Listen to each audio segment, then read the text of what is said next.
কি হয়েছে? আজ আমি দোকান থেকে আসার পথে রেল লাইন দিয়ে হাঁটছিলাম, তো হাঁটার সময় দেখতে পেলাম এখানে আমাদের যে রেল লাইনের যে লাইনগুলো আছে সেটা মাঝখান থেকে ফেটে গিয়েছে। হয়তো জ্বালা ছিল, কোনো কারণে ট্রেন যাওয়ার কারণে ছুটে গেছে, হোল্ডিংটা ছুটে গিয়েছে। তো দেখলাম যে একটা লাইন আর একটা লাইনের উপরে চলে এসেছে। তারপর আমি গেট, এখানে যে আমাদের গেট আছে, তো আমি গেটম্যানকে খোঁজার জন্য গেলাম।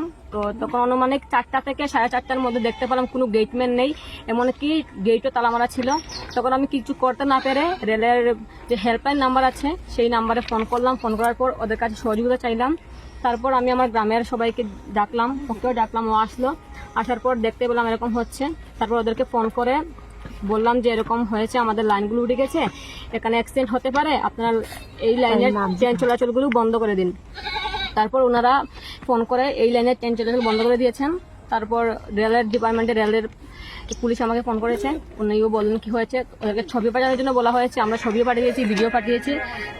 আপনার নাম? আমার নাম সুকৃতি আচার্য। আপনার নাম? ববিতা নাম। এটা কত নম্বর ব্রিজে হয়েছে? এটা 125 নম্বর। এটার জায়গাটার নাম? এটা হচ্ছে পানেশাগর থেকে ধর্মনগর যাওয়ার পথে যে রেল স্টেশন পড়ে, তার জায়গাটার নাম কি?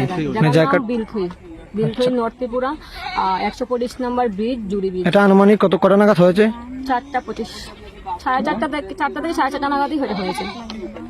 আচ্ছা, আপনাদের এখানে গ্রামবাসী কতটুকু পরিবার, কতটুকু? 25 থেকে 30 পরিবার আছে এখানে। আচ্ছা, ঠিক। সবাই দেখেছে এটা? হ্যাঁ, যারা যারা বাইরে ছিল সবাই এসেছে, সবাই দেখেছে।